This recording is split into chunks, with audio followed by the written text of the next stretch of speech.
It's recording. Were we not recording the whole time?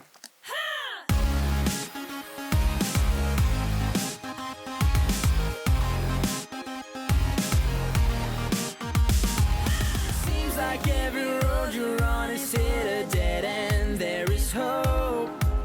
Let me show. What up? You guys, it's us. Here we are. What up? Apparently is our opener now. Well, we don't have one, and Ellie hasn't been do. contributing. She doesn't have it. She doesn't even let me finish the sentence.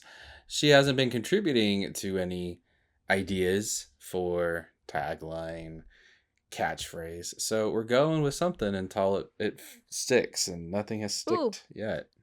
Can I try something? This is a practice one. And if people don't like it, it's fine. We only have like a handful of viewers. Okay. Hey, what's up, everybody? It's Zach and Ellie over here with what's our podcast name again? Continuum. Boring. Super boring. How is that boring? That was I contributed. That was very boring. Compared to what's up. Well, at least mine had spunk. Yours was like reading off of a teleprompter. But this is the great thing. There's no teleprompter. That's why I forgot about Purim Continuum. She probably could use one, yeah, because she forgot what our podcast name was. I'm sorry. I'm tired. I need a nap. I'm gonna go get myself some ice cream after this episode.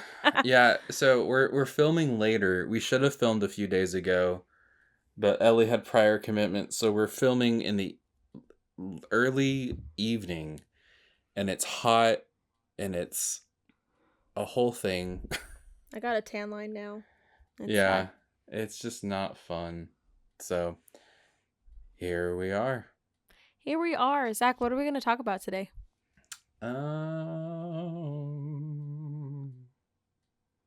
What are we going to talk about today? We just talked about this. Blackout. We're going to put a blackout screen right here.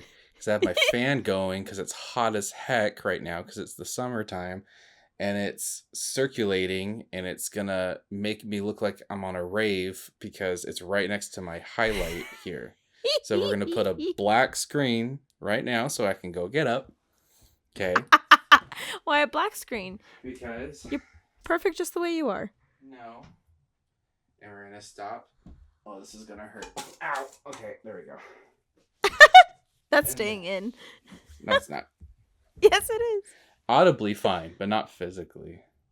Visually. If anything, it'll just be me taking notes on an iPad. What is this? Sticky note. Good Lord. Golly, Ellie. So today's going to be an interesting episode. One difference between Ellie and I don't really like to make lists that much. I will, but I'm more of a kind of go with the flow kind of person.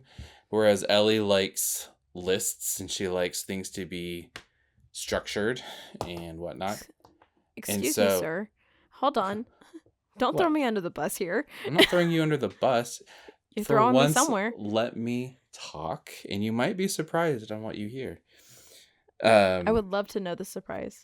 Yeah, so shut up and I'll tell you. Gosh. You literally the only thing you have to do is just listen. Okay, starting now. Okay. No, so when we wanted to make this a podcast, we came up with probably about 20 to 25-ish episode topics. And we haven't really done a great job with that because while we've been kind of going in sequence, there's been so much that we've talked about that's been already recorded in prior episodes that were supposed to be standalone episodes that in a perfect world we would be doing right now.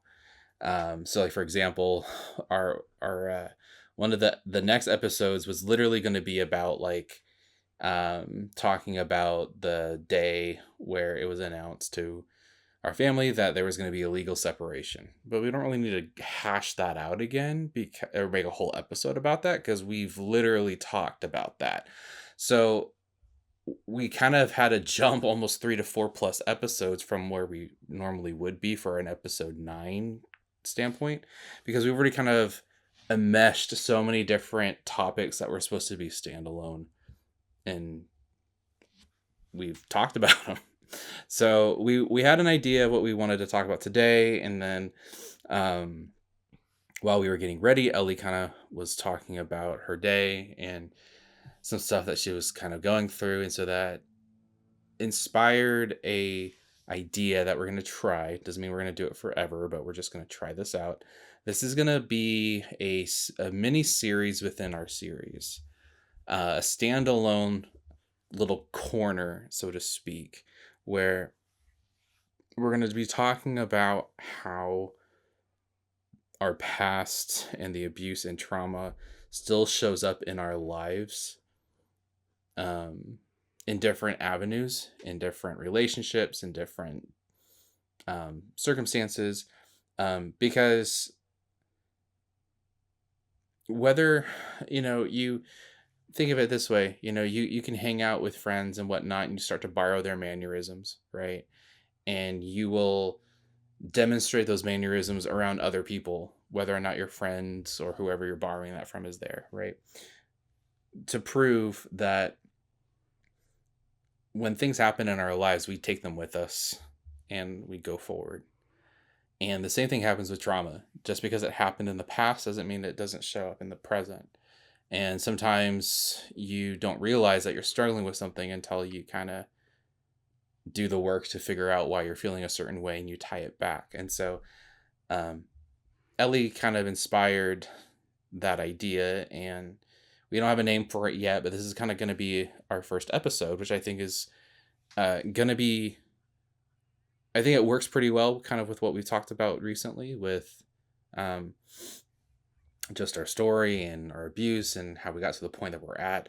And just to kind of start off this current episode, just talking about our present selves and just the different things that we notice or realize in our past still manifests in the present. So I'll let Ellie kind of start that, because she kind of had a thing today, and that inspired this whole thing. So I'd like to hand that over to Ellie so that she can kind of talk about that and take us on that journey.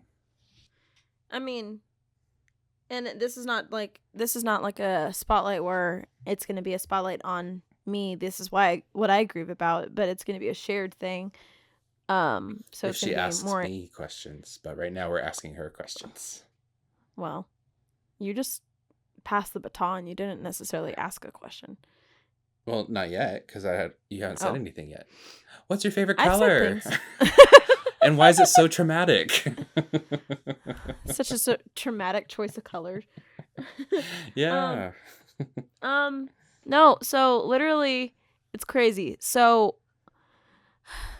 it's been on my heart to actually one of the counseling session tools that I've used and want to bring back, and I've made excuses that I don't have enough time to do it, is to write a letter to my abusive father, as if I were to talk to him, and this being like what I wish I could say to him. And it's like the empty chair practice, or just the letter practice. Mm-hmm. And it's literally write and read as if you're talking to this person, so we can just emotionally just get that out of our body, out of our head, of experiencing and expressing that.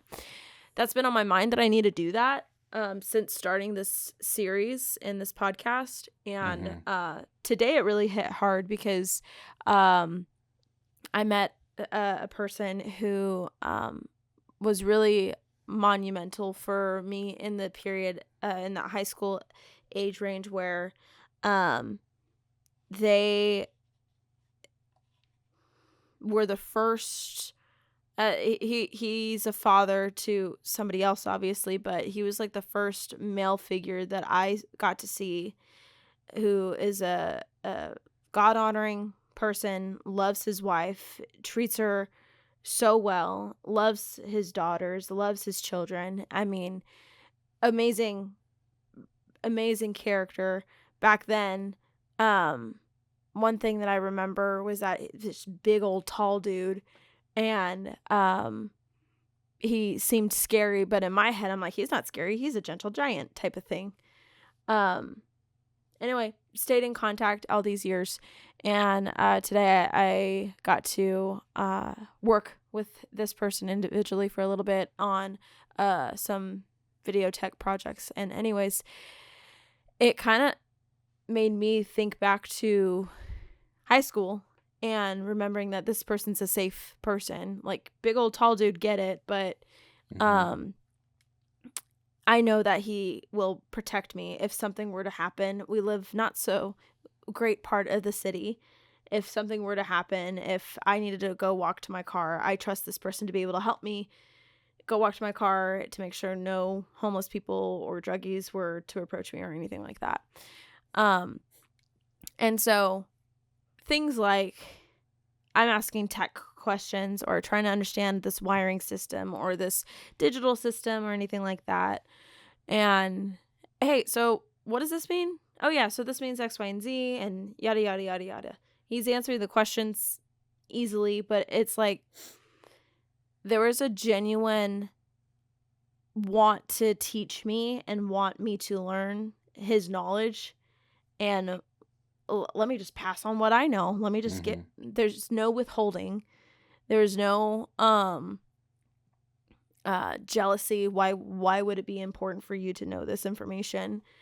Just that there's bits and pieces of this individual that made me realize, like, man, I really wish my father was just so attentive in wanting to teach and give me his wisdom.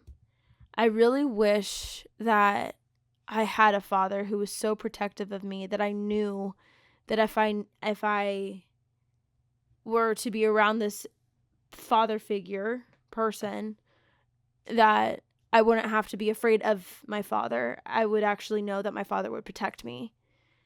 Man, I really wish that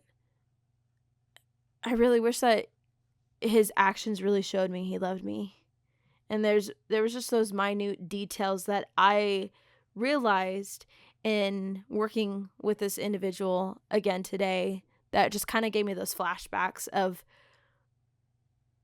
golly, why couldn't he just choose my abusive father? Why couldn't he just choose to be better?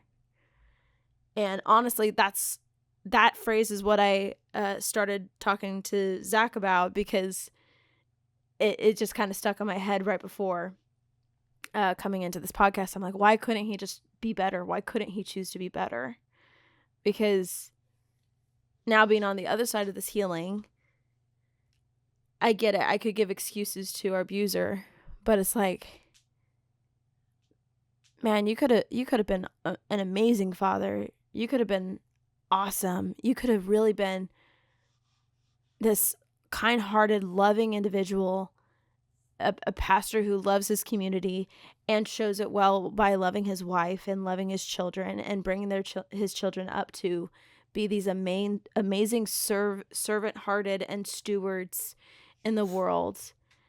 And I actually had a thought about this last night. It's like, but you know what? Although my abuser didn't do all these beautiful, amazing things,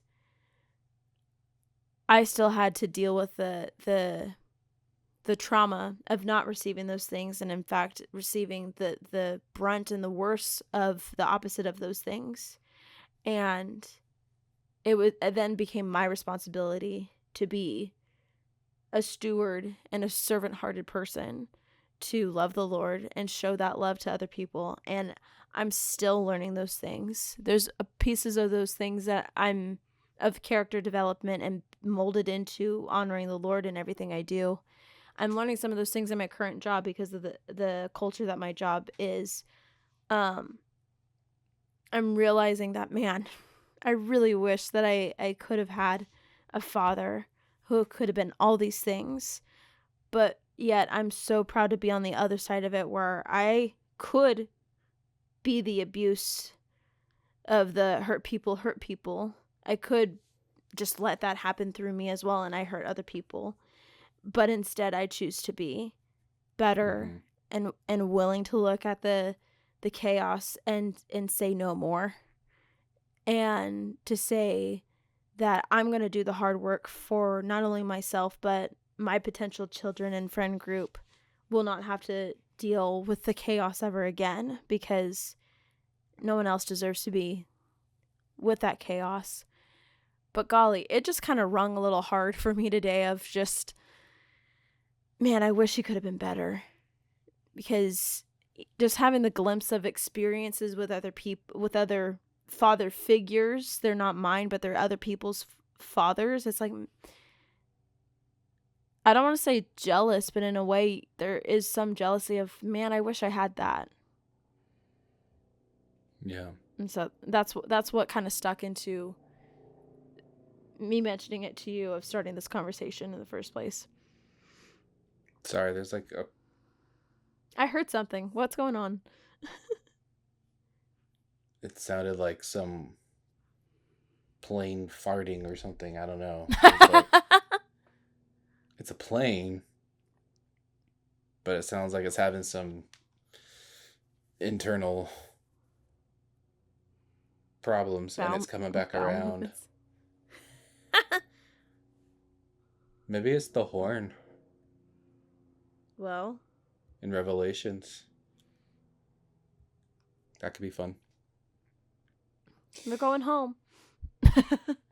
Yeah, I am. Ellie, you continue the podcast. You're doing great.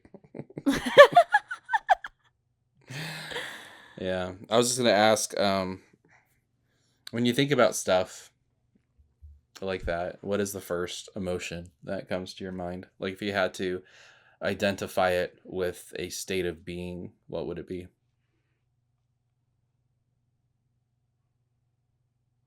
I'm sad. Go a little bit deeper. What kind of sad? There's many types of sad. There's more than one type of sad. There's depressed. There's anger. I'm gonna look this up. Oh yeah. You know. They're disappointed. Yeah. I'm disappointed that our abuser didn't listen. I mean, what was it? Was it last episode or 2 episodes ago where I was talking about my breakaway story? Mm-hmm. And rereading the letter I sent to my abuser, Mm-hmm. that wasn't even my breakup letter. And rereading that, it's like, my abuser didn't listen. He didn't take that. Mm-hmm. Gee, I should do something about this. If I really care about this relationship, I know I need to do something on my part. Yeah. And well, no, but yeah, I understand. right. Yeah. So disappointed because I wasn't listened to. And I have to come to the reality of, if someone loves you enough, not enough, but if one way someone can show you their love is by their choices and their actions and their willingness to let go of and sacrifice things in order to continue a relationship with you. And all that explains and gives an understanding of my father didn't love me. I showed him. I told him. I mean, when the whole point of that episode where I said came back into the city that we live in. Gosh dang it, I was doing so good. You I guys gotta will write a never note 'cause guess I'm gonna what name forget. it is in California. It starts with an X. We need to have a sound effect. Write that down. We need to have a sound effect. Right. Okay, I'll work on it. Anyway, just the frustration and only it's been a year and a half, almost 2 years. 3 years Since what? moving back. It's been almost 3 years. Almost 3 years, yeah. Golly, so much has changed in 3 years for me. Mm-hmm. But I did so much work in 3 years that, oh my gosh, I did so much in 3 years that my father never chose to do in the 27 years of my life. Mm-hmm. Yep. And that's 100% the truth. And the only reason why I know that is because time and time and time and time again, he and I kept butting heads. He kept hitting a mental wall of, in healing anyways, what I've recognized for myself is if I am coming close to the ceiling of my growth, I'm realizing that what I'm doing or how I'm operating is no longer working. And if I want to be better, if I want to be healthier, if I want to be who God has designed me to be, I need to change some things of myself in order to get there, in order to level up, in order to get to the next level, because the old me is the old me for a reason. I need to move forward. Mm-hmm. I didn't know that language or that idea 3 years ago. And yet I was the bigger person to take the trauma and take the step away from my abuser, to then also have this ripple effect of me paving the way for myself to be healthier, because I don't want to repeat that. But also it makes a statement of, this is how much work I'm doing for myself. Mm-hmm. Why couldn't you have done that for me too? Talking to my abuser, why couldn't you have done that for me too? Why couldn't you have loved me enough to work for our relationship? I'm blood related to him. Why am I not worth enough? I'm his first child. Or is that, sorry? No, it's rhetorical. It's rhetorical, but I'm his first child. Mm-hmm. He values the ex-partner of our younger brother more than me, apparently. He values the dysfunction of that relationship. He values the dysfunction of ex past life situations that I'm not going to bring up his past, but he values these things more than me, apparently. I told him that it has to be a miracle for it would be very evident if the Lord changed your heart. I wouldn't close the door on that, but I'm closing the door on the dysfunction. And I don't want a relationship with you because you don't know how to love me. Yeah. Of course, I didn't say that verbatim to him, but no, but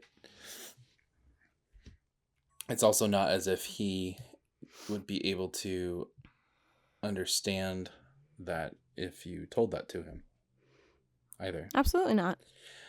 You know, and I think that's part of the hard. The interesting thing about the human mind is that we try to make, if there's gaps in something, we will fill in the blanks. Sure. And it's not always filled with truth. It's just filled in with something in order to make things make sense. You know, and that's very self-serving. For who?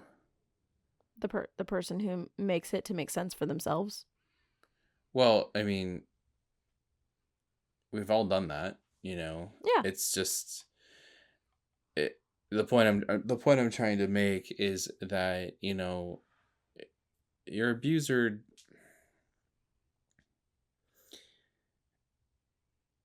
can't change because he doesn't want to. And to be frank, he doesn't have the maturity to do that. You're asking a we'll get into another time in terms of maybe that'll be the next podcast topic. It would be our interpretation of what we believe our abuser is doing, what his Yeah. problems are, etc. Right? Because there's so many different ways that you can cut this open. But Right. if we want to go with the idea that he's narcissistic, well, then you would be asking a person who has the emotional maturity of a 2-year-old to love you as a Yeah. person who is an adult. That's not something that a 2-year-old can do. You know, and so it's kind of like I the only challenge I have with anything that you said thus far was just he didn't honor other people. He didn't care about them more than you. He just when he realized he couldn't control you, he went to Yeah. people who he could control.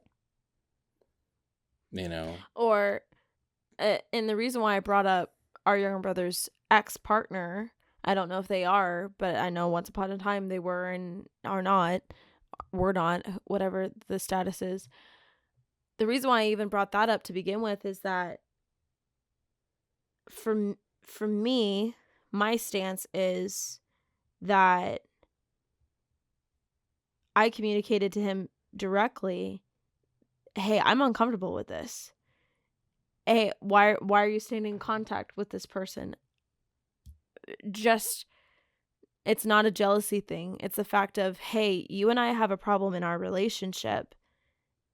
Let's work on it." And by the way, he's also friends of some matter to a female who is younger than me, and I don't understand why the connection, and I don't need to, but hey, I'm uncomfortable with this. And to point out what you just said, the emotional maturity just wasn't there to be able to fully divulge into that. And that just brought in more of a barrier into that topic, a taboo topic to talk about, I guess. And he still maintained to keep that person in his circle, to now Mm-hmm. all the way down to no contact with this person. I drive by the house because it's hard to not drive by the house because it's right there in the main street that we need to drive to get to this house. See that person's car like at 10 p.m. at night, Mm-hmm. 7 a.m. the next morning or something like that. So it's just like, it's pretty evident that this person's still in his life. Mm-hmm. And nothing has changed. And for those reasons of, because nothing has changed, Mm-hmm. in one example that I'm mentioning, times 25 years and so on, it's hard to maintain with a relationship with somebody and continue moving in a healthy path when a person that you want to maintain a relationship with is not willing to budge. Mm-hmm.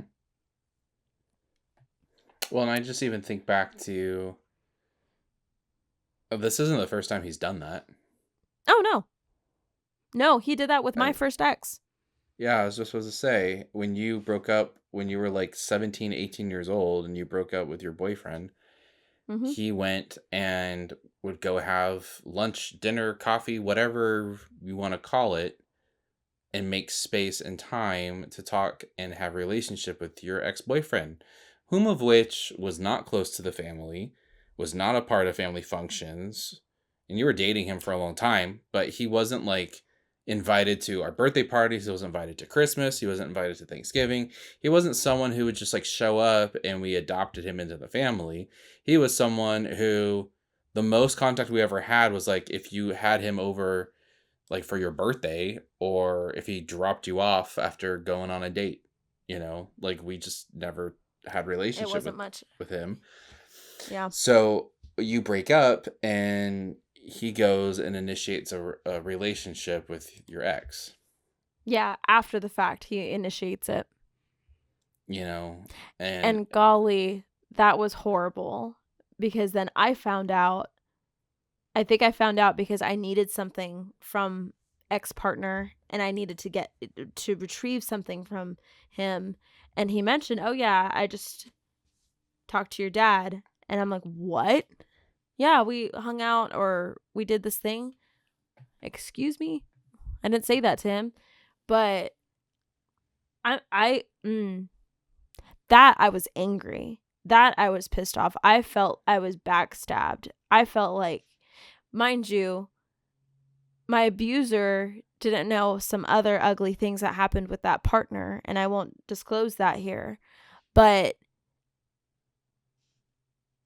I'll give grace in that area that my abuser did not know that material. But that is a little bit more, what's the word I want to look for? It's more disturbing to know that he was intentional in seeking relationship with a person that was supposed to be out of my circle. Mm-hmm. It's like the only thing I can think of, and my analogies are always great. They're so sad. What is like you drop a piece of poison to a dog and the dog wants to go eat it. And it's like, no, it doesn't belong to you. But the dog is still wanting to go eat it anyways. It's just, it's twisted and it's disturbing. And yep. Anyway, I don't know. Maybe he has decided to initiate back relationship with this person since I decided to go no contact with our abuser. But it's like, no, I doubt that, but all that point is to reign true that you were never working with a person who was capable of doing the work in the first place. Yeah, no. And that first relationship was back in 2017 when it broke up. Probably. So 2017 to fast forward to now, yeah. Right. But like fast forward to now / 1 to 3 years ago in terms of doing the work and trying to work on a relationship and trying to put forth an effort to forgive, reconcile, create something new. You were working with someone who was never able to come to the table in the first place. He would try to. But it wasn't sufficient. Like I would take 10 steps forward, he took 2 steps forward. Right. And I would stay in my new now 10 plus steps forward, and then he maybe did one more step forward after the first 2. And it was a battle of going back to referring to when I moved back into the city, that I was trying to work with him for a couple months before big old fight happened and whatnot. But when that first happened, it was just like, come on, I'm trying to work on this relationship. Why are you not showing up? Of course, I'm not asking this to him directly, but am I not worth it? And there's just all this self-doubt while I was battling my depression, while I was battling all this chaos I was battling with. Like, I need to know that you care about me. Show up and do the work, do the homework. Like, we were having sessions with the counseling, with the counselor, and we sat, all 3 of us, and virtually with our counselor at least 3 times to what I remember before the whole breakup happened and the explosion happened. Yeah. Anyway, to answer my question from 20 plus minutes ago, disappointment. is my answer to my feeling. Yeah. Yeah. That's understandable. Yeah. Um, What about you? what about me? I mean, I know I'm coming in with me recognizing an emotion because of an instance that happened today for me to connect the dots. Oh yeah, I wish my father did this. Is there anything like that that you could remember? Maybe you're not feeling that way today, but is there anything for you to be able to remember right off the bat of experiencing something and wish that our abuser was? Um,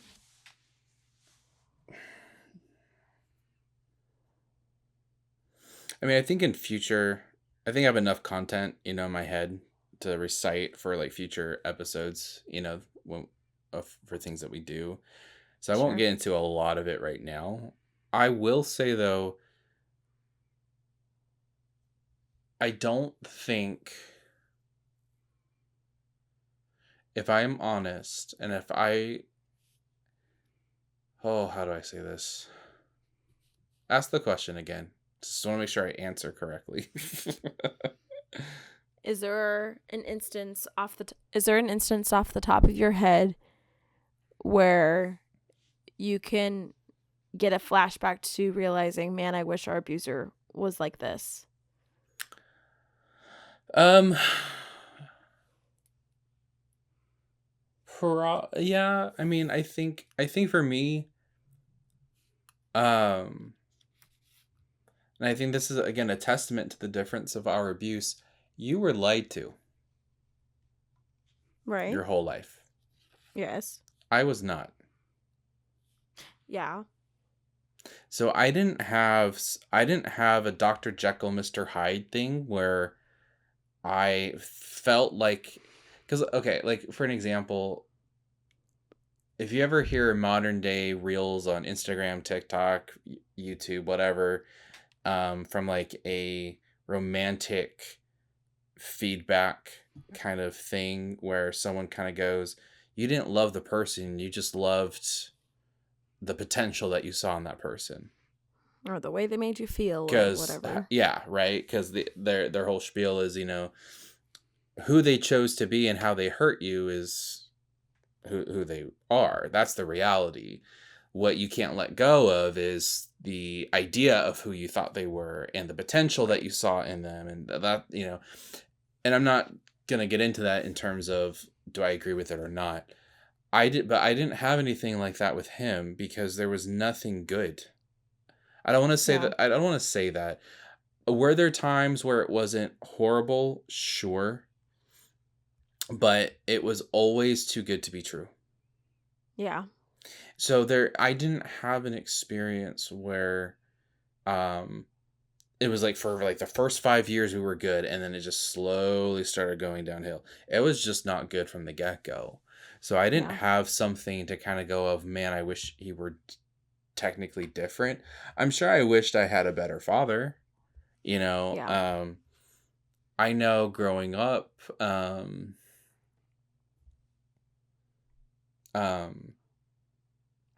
our uncle what is a very nice man, and so I Mm-hmm. grew up kind of with him, not like a ton, but he was always super nice to me and treated me right and was kind, and um, Yeah. would take me to go uh, sledding when it would snow in the mountains, and he would take me with his kids, with our cousins, and um, he would play games. It was fun. Um, so I mean, I think growing up, I wish that things were different. I don't know if I ever wish that he were.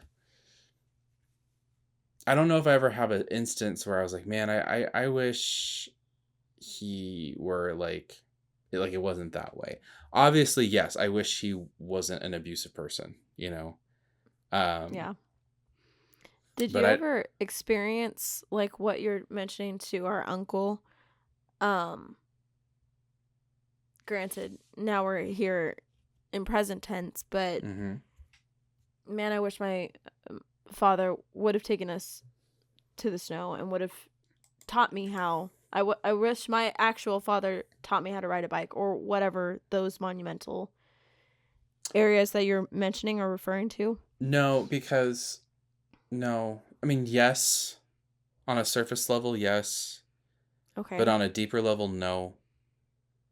Because the only thing that man ever taught me was fear. Yeah.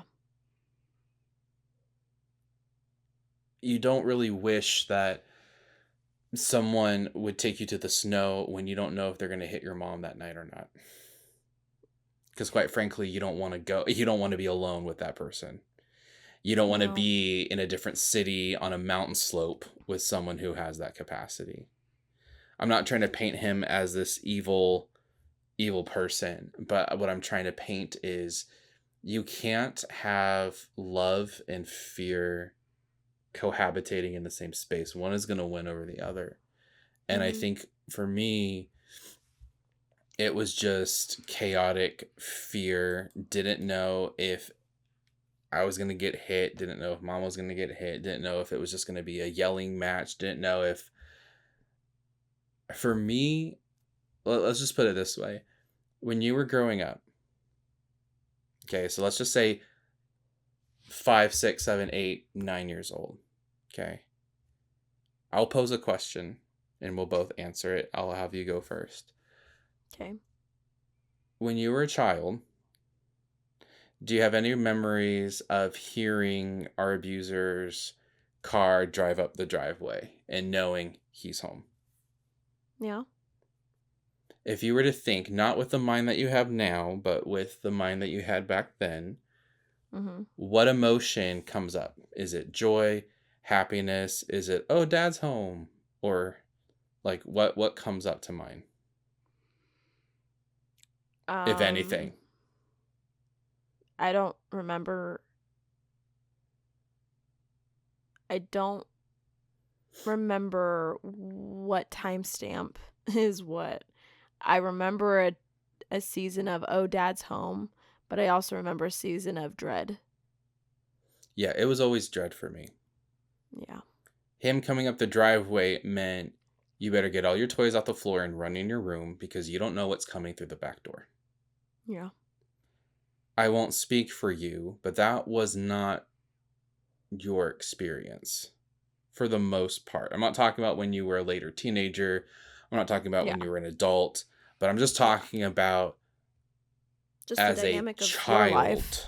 Just as a child. That's your association with that person.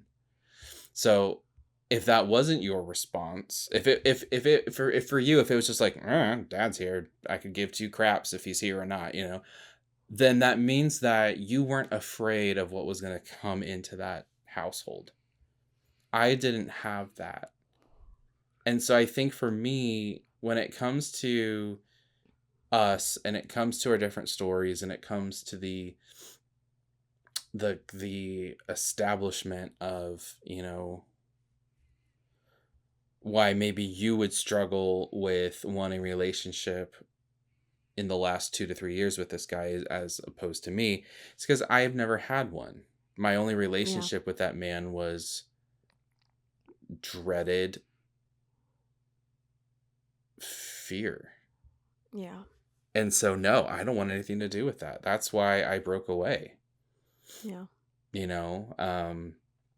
And I wasn't interested in trying to figure out if there could be something more. Because there was X amount of years. Like it wasn't like he was this happy-go-lucky guy and he got into a car accident and he hit his head so hard they had a completely different personality and was just a different person. It kind of was that way because he treated one side of in our family, me and mom, that way, and he treated you and our brother better. I think for me, the only thing I could turned on me. Well, yeah, he did, but I mean, that was, he worked so hard on that to make sure that you would never. Yeah. That wasn't because the wind blew that day and he was just super lucky and is like, yeah, I don't have to try. My daughter loves me. Right. He had to work overtime in brainwashing you and our brother. Yeah. And that's not love. Nope. And that's not Yeah. caring about you. That's not putting you in any category other than I can use you. And I've manipulated you so that you Yeah. will be on my side. Because he wanted war. That's the only thing he knew was battle. Right. And he didn't want peace. He made sure that with the little He that you and I orchestrated it. in the little that you and I know about his childhood, it was war. Mm-hmm. And he didn't want better. He didn't want it hard enough. I don't even think he knew what better would even be. But Like all he knew was that, yeah. all he knew was that. But I also, again, this will be a conversation for, another time in terms of just why he is the way he is. But he had every opportunity to be better and he didn't. And quite frankly, I don't know if he even possesses the capacity to. But even if he it would have to take a miracle. it would have to take him wanting to change. Mm-hmm. And a person And that needs to be self-awareness too. He's aware. You think so? Oh yeah. Interesting. He's aware. How could he not? I think there's a portion, maybe not all of him, but a portion of him that is truly not aware of the depth of the chaos he's... Is that the thing I want to say? No, I don't think know. he fully...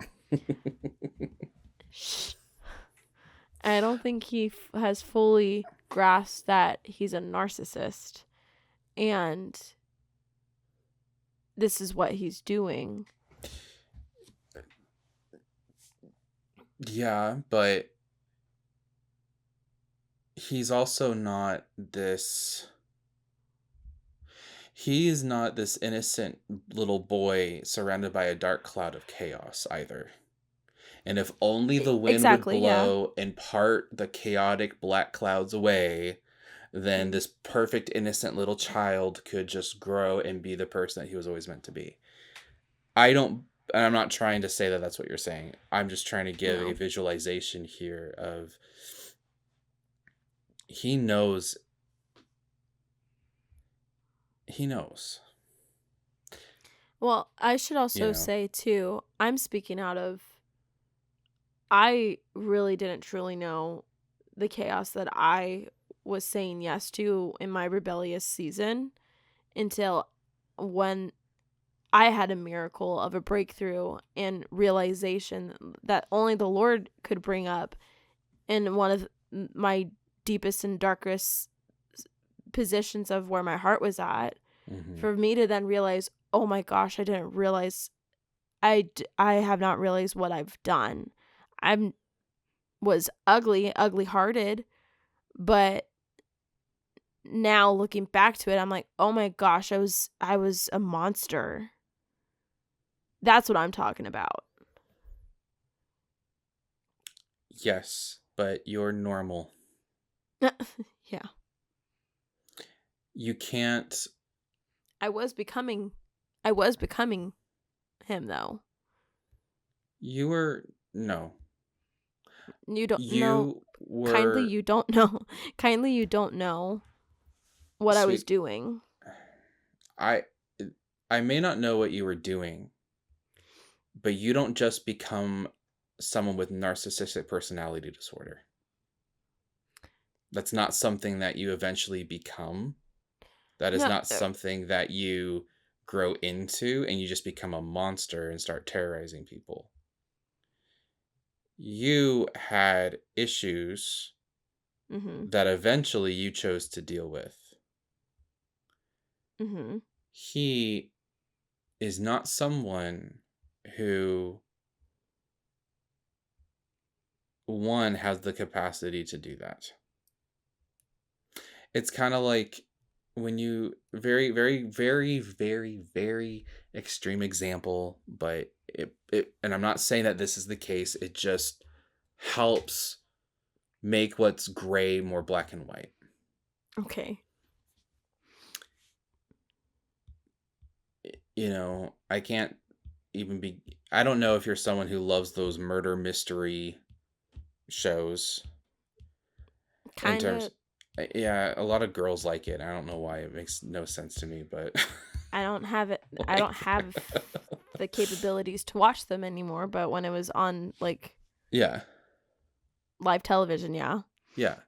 So a lot of times when the person who is committing the crime, and we'll just talk Mm. about one of those grotesque ones of like a serial killer, you know, Yeah. can we say that on YouTube? A serial unaliver, whatever word we have to say to not get canceled. And you're talking about someone who like does evil things with, you know, the person and like disposes the body or chops things up like sushi, you know, like really bad things, okay? And you find out that they're a sociopath. Someone who's a sociopath just does not have the ability to feel. Okay? It doesn't matter. Yeah. And so you can say, like, you know, well, like, and I'm not saying our father is a sociopath, but what I'm saying is when you try to put your own healing in your own path to betterment onto someone else who doesn't have the capacity to do that, Yeah. it's not ever going to make sense because you're dealing with someone who just can't. Unless that person gets a lobotomy and gets a piece of their brain cut off, you Yeah. a person who's a sociopath can't just feel and empathize and sympathize and value a life so much so to not unalive that person. It's Yeah. just a hobby to them. It's disgusting. Okay.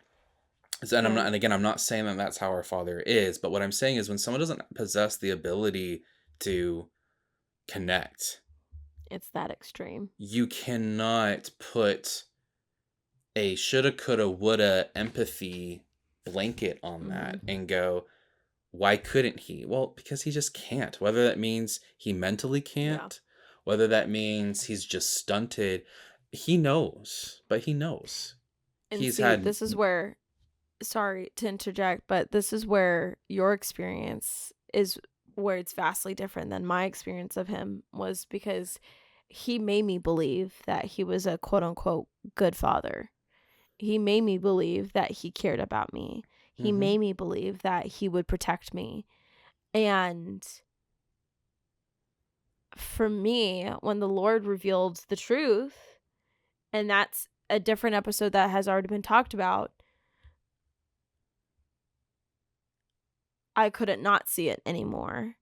Mhm. And I still have a basis and 18-ish years or so of this is the foundation that my father spelled out for our relationship.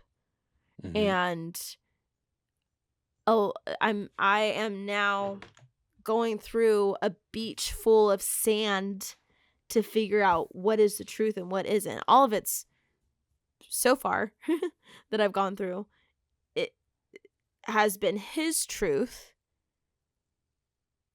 versus not actually the truth. It's been more of a mask of him to protect himself and made me believe that this is who my father is. He does all these things. And then when he and I had the seasons, because it's multiple seasons, when he turned his back on me and would attack me, then it's like, oh wait, no, that's his true colors, you know?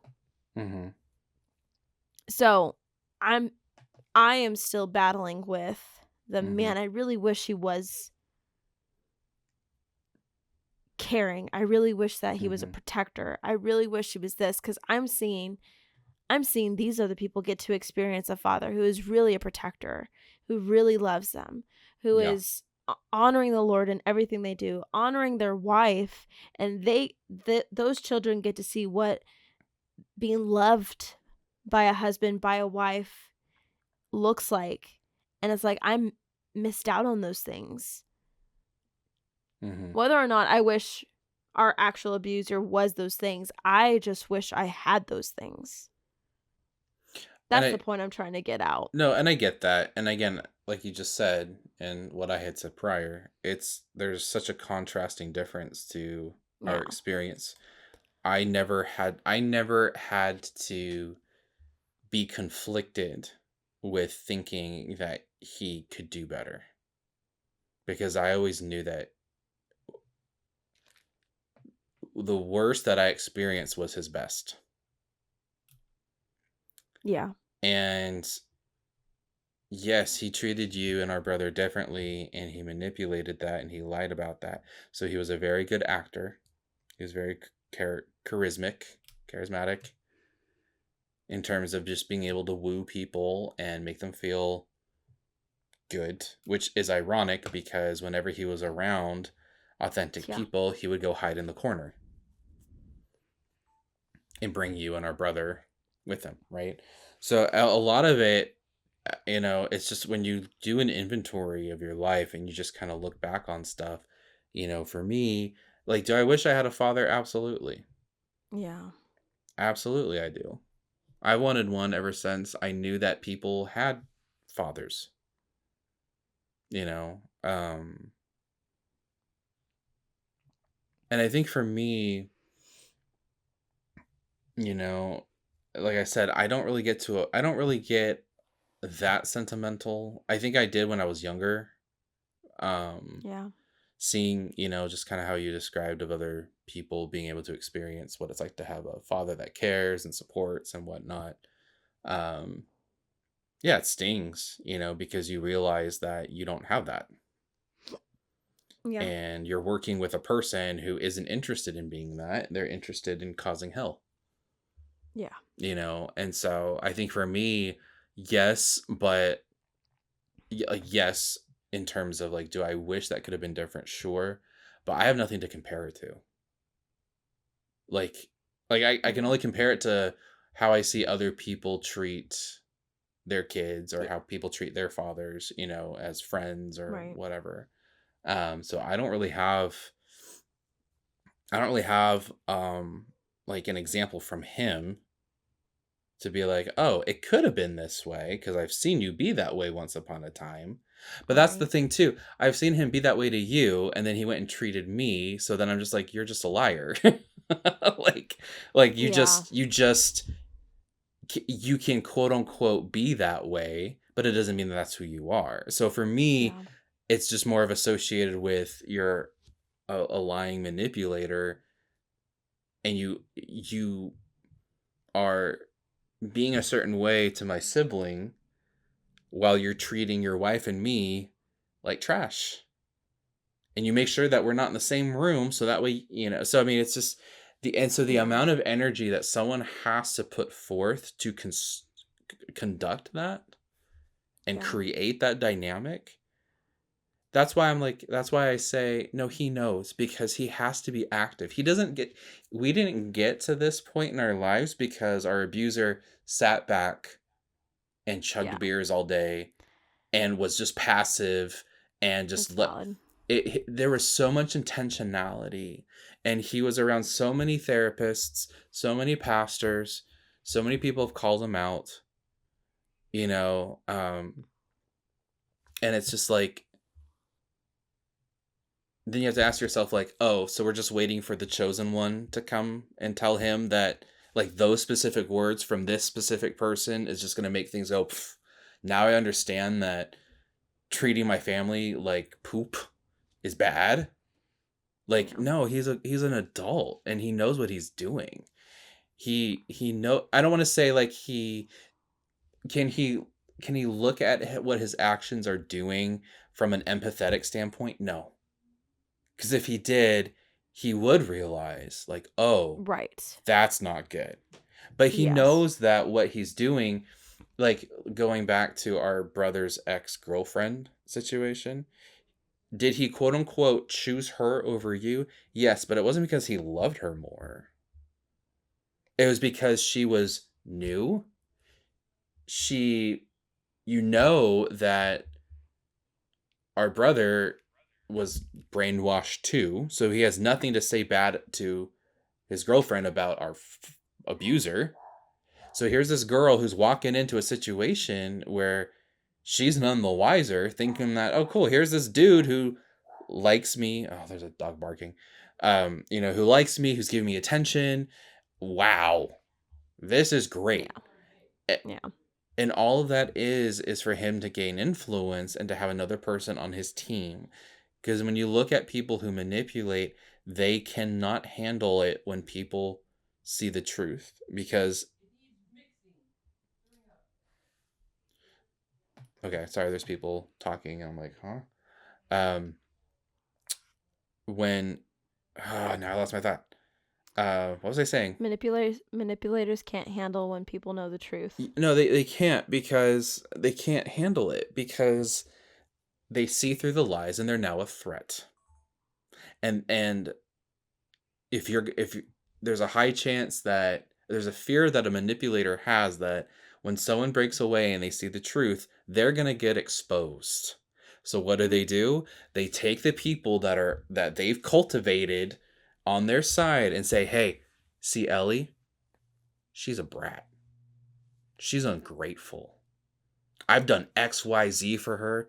Like, sorry, I don't mean to get into this, but it's just like, what was one of your birthday presents that you got when you got back from him? I don't remember. I believe he paid off a loan, or he paid off a debt that you had, or he Yeah, said paid off. you don't have to pay it. You don't have to pay me anymore for whatever it was. Yeah, it was something that he and mom loaned to me. Sure. So now that is something that gets used against you. Hey, bro, Mm? son, you know what, your sister? She's being this ungrateful person. You know what I did for her on her birthday? I did this. Like, everything has strings attached, and it's Yeah. all built to make the abuser look like the victim. And so I mean, it's does he know? Yes, to an extent. He doesn't know or comprehend. Again, going back to the sociopathic thing, it's like, do you realize that when you unalive someone, it like affects the family of the person you unalived? Well, I'm sure it does, but I'm doing it for me. Like, yes, that person knows, but it only goes so far into what they have the capacity to understand and admit, and Yeah.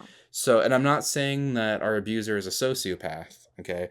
There might be some sociopathic tendencies there. If he was a sociopath, none of us would be alive right now. So, Sure. but when you're dealing with someone who does not possess a capacity to be, you okay over there? Yeah. I just realized that my camera's not working. It's working, but then it's overheating. So currently I'm a talking black box right now. Sorry. Oh. Well, make me a talking black box too. Uh We'll just have okay. we'll need to go through our thumbnails and pick the most outrageous, weird facial expressions that we're making, and that's what we'll use for Cool. I our made a note. stillness. Well, finish your idea because I'm trying to have this cool down so our faces can still be seen when we say goodbye. So continue. No, it's when you're dealing with someone who,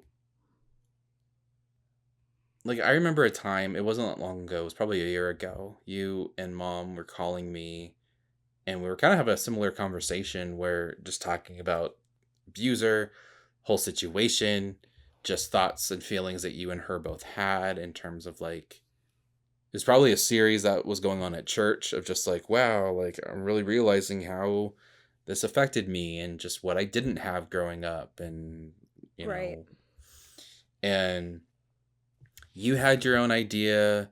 Mom had her own idea of what the real problems were with him and why he could or could not do certain things. And was it demonic and spiritual, or was it psychological or whatever? And I eventually just said, you guys, it doesn't matter, because at the end of the Right. day, what he's producing is evil. So let's just all make an agreement that we're not going to tolerate that.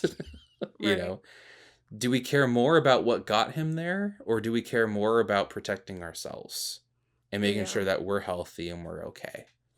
Not to not have an opinion about why he is the way he is and what caused it and why he can and cannot do certain things, but it's just like Yeah, that you become so engrossed into the why yes. that you start to That's the period backtrack we were in. certain things of like, well, what if I did love him hard enough?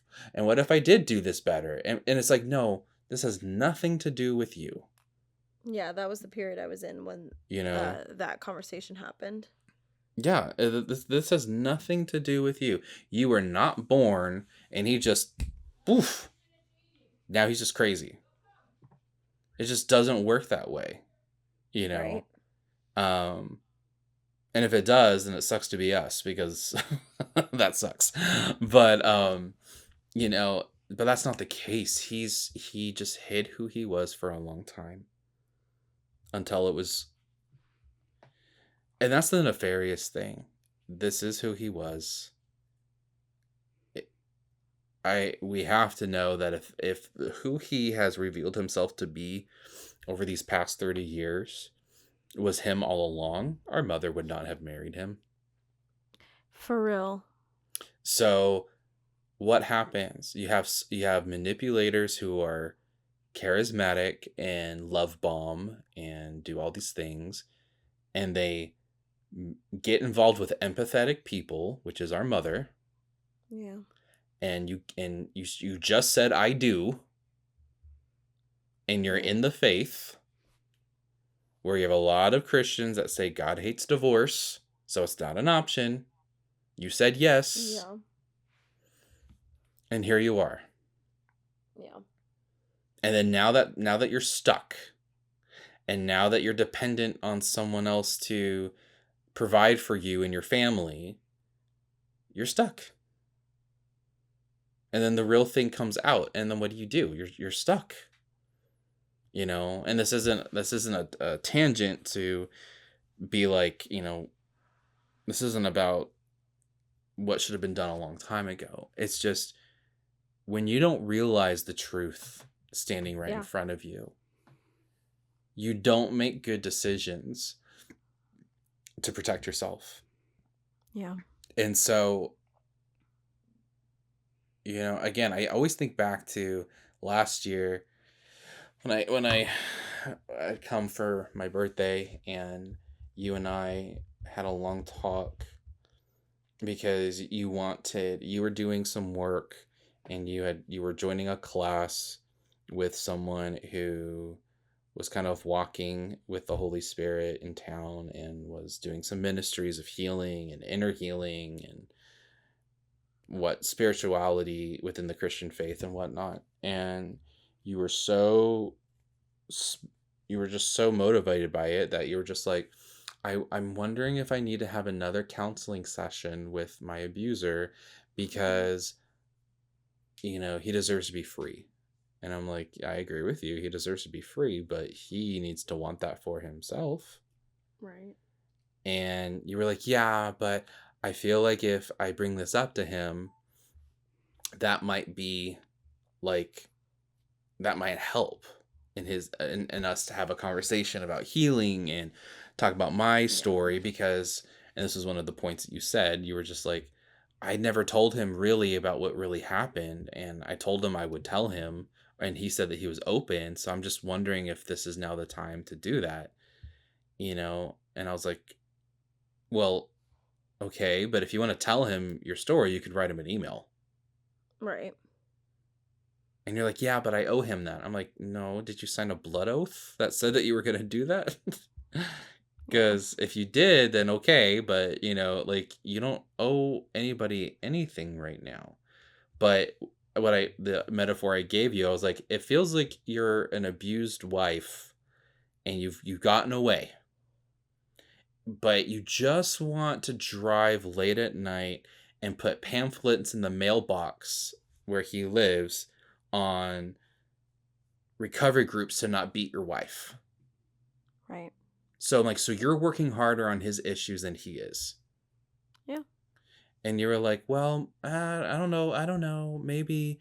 And I think what finally kind of hit it for you, I was like, Ellie, the person that you're working with, this older gentleman that's doing these classes that you're learning from, you do realize that our abuser did ministry with him, right? Mm-hmm. And in fact, they went abroad. They left the country to go do ministry together. So your abuser is just not, because you were like, well, he has to know that there's like healing opportunities out here. And I was like, he already knows. He did ministry with the man who's leading these. He knows. He didn't forget. He doesn't have amnesia. He's just mean, Yep. And I told you, I'm like, look, if this is what you want to do, I'm not going to stop you. But like, you have to get to a point where, and it's hard, but you have to always get to that point of, what am I really working with here? Who am I really working with here? And I know for you, it's a different situation because you were brainwashed. I was not. I knew from the get-go how valuable I was, which was not much. I never had to question. I never had to question how he valued me because he made it very apparent. And so I never had to struggle. It sucks. It's not a good thing. But I never had to struggle with someone who lied to me for 30 plus, for me, it would be like 30 plus years, only to find out that he was just a really good actor and he really needed to be in Hollywood. Yeah. I don't know that pain. I don't know that struggle. I only know the struggle of not being wanted from the get-go. And that's a completely different thing. And, and again, I think this is why it's a good thing that we're doing this podcast, because you have one person who abused his family in different ways, and it created different ripple effects, and one of the ripple effects that I would just say right now, and just in terms of how his abuse has affected me, is I don't know what a healthy father thing technically looks like. I know what movies, TV shows portray it as. I know within our family, like our uncle and whatnot, but that's just me seeing it. I don't know what it's like to experience that. Sure. I think for me, what's helped me with that is I remember listening to an old Joyce Myers clip, which I don't know if you know Joyce Myers' story. I do. I love her. And that was one of her things where she's like, I had to get to a point where I had to address my anger, and my anger was I would never know what it's like to go to my father and ask for help, and he would teach me life lessons. Right. Like, I'll never know what it's like to call late at night going, how do I change a tire? How do I change my oil? How do I do these basic things? How do I fix a leak? And I'm surrounded, and she's like, I'm surrounded by people in my church who know what that's like, and they do that for their kids, but I will never know what that's like. That was robbed from me. But I'm not going to be a victim about it anymore. I need to realize that that's just something that I will never have. Right. And so when you get for me, I've always, is it a loss? Absolutely. There's nothing that I did that warranted how he treated me. It wasn't my fault for why he treated me the way that he treated me. All I can be grateful for is that I don't ever have to be treated that way by him again, because Yeah. I've distanced myself. And if that means that I'll never know what it's like to have a positive male father figure in my life, then so be it. Yeah. Like, does it suck? Yeah, because it's like, yeah, there's days where it's like, man, like, I don't know. I only know what it's like to have a positive relationship with my mother, not with my father. But Yeah. the offset is like, yeah, but I'm free. Yeah. And I'll never have to be imprisoned by him ever again. And for some people, that's worth it. For me, I'm one of those people where I'm like, that's worth it. And for other people, they can't. They can't live in a world where that's an option. They would rather be abused just so that they can say that they have a relationship with their parent, Yeah. And yeah, it's hard, and it's also hard when people just don't understand what that's like. Like, what do you mean you don't have a relationship with your father? What do you mean? Right. And it's like, be grateful Isn't you it? don't ever have to know. Right. Well, hey, I have to put a pause on this. My technology is not great. For some reason, my camera is now teaching me a new trick that it overheats. On top of the 29-minute limit, and it doesn't restart on its own. I don't know what's going on. So that's why it's been showing up for like a minute and not like midway through, because now my sticky note's full, because I recognize at a certain point I reached to go turn it off, because I keep a mental timer, and I go to turn it off and it didn't beep. I'm like, what? So I turned it off completely, not the recording. I turned it off completely, and I felt around the camera. It's hot. This is the same camera that we used when we recorded our first episode, and it's our intro, where we found out that it crapped out on us after like the first 26 minutes and just 29, did not record for the rest of it. So this is the same camera in our intro where you hear me going, it's recording. Have we not been recording this whole time? That's still the camera that she's using. I am paying off debt first, and then I'll buy myself better equipment. So, one thing at a time. She'll still use the camera too. Meaning, we won't use webcams or FaceTime or another streaming. I love the finish. It's a pretty good finish. The video quality is great. But I'm wanting to speak up saying like, hey, I can only like record like 3 minutes at a time right now before it overheats. I think that's my math. And I'm currently at 2 minutes right now. So, well, I think we're going to try this again in terms of just coming up with momentums in our life where we're realizing deficits in the present because of what was taken from us in our past. And so I don't know when we'll do this type again, but our homework going forward is to notice those things, and if we can't get anything, we have to just backtrack and think about some stuff. But yeah, well, thanks for saying yes to it in the first place. Who, me? You. I said yes to what? Doing this, because I mentioned like this is my state of mind. You're like, let's do it, and I'm like, no, let's not. Oh, yeah.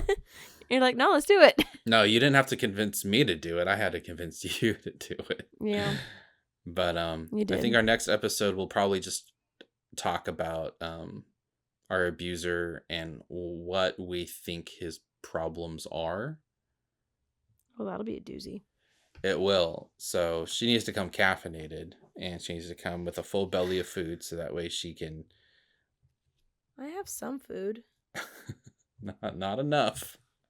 Okay. We normally record at like 9, like 10, like on Sundays, and she's like, oh, "I'm so tired." I'm like, "Yeah, I get some coffee in you. Like, just drink some coffee." I don't drink coffee to begin with. I have too So, much energy without coffee. I don't want to find out what I'm like with coffee. not when we record. She's tired all the time. Because I'm sitting still. You're right. Because I'm sitting still and I don't like it. Well, she's gonna get some coffee the next time you see us on camera. So Or until ice then, cream. Right now, I'm going to get ice cream. yes, for the sads. So have have a good evening wherever y'all are at, and thanks for listening. Thanks. See ya. Bye.